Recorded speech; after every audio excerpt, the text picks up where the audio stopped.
l'utilisation des jets privés de Meghan Markle et du prince Harry a fait l'objet d'un examen minutieux, au milieu d'une dispute plus large sur l'impact de l'entreprise sur le changement climatique.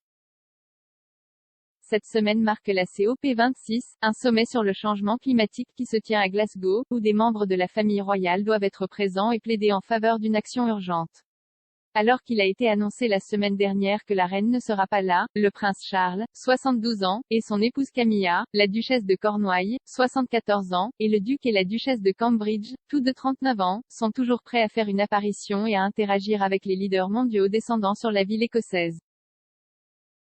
Alors que Charles et le prince William ont largement commenté publiquement le thème du changement climatique, Chris Shipp, rédacteur en chef royal d'ITV News, s'est rendu sur Twitter pour mentionner comment des panneaux d'affichage ont été érigés à Glasgow avant la conférence par le groupe de campagne anti-monarchie Republic Blasting the Royals comme des hypocrites.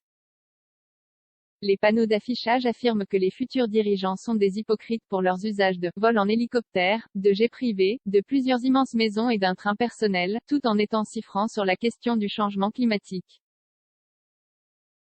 Au milieu de cette rangée plus large, Monsieur Shipp a ensuite été appelé pour la couverture médiatique britannique qui prévaut sur l'utilisation de jets privés par Meghan Markle, 40 ans, et le prince Harry, 37 ans, avec @Ryan088 écrivant, et Chris je suis en fait d'accord mais sûrement vous c'est peut voir l'hypocrisie flagrante que les Sussex ont vécue par des journalistes principalement britanniques.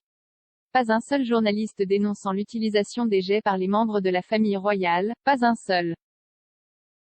Cependant, le commentateur royal a riposté à l'utilisateur pour se défendre et défendre le couple en écrivant « Harry et Meghan n'ont pas non plus été critiqués pour avoir pris des jets privés pour des affaires officielles, si je me souviens bien, enfin personne de bon jugement.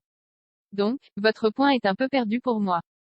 Il a encore développé cela en réponse à un autre utilisateur, en faisant référence à l'utilisation de méthodes de transport similaires utilisées par le président américain Joe Biden en écrivant, tout comme Joe Biden a utilisé Air Force One et un long cortège pour le sommet du G20.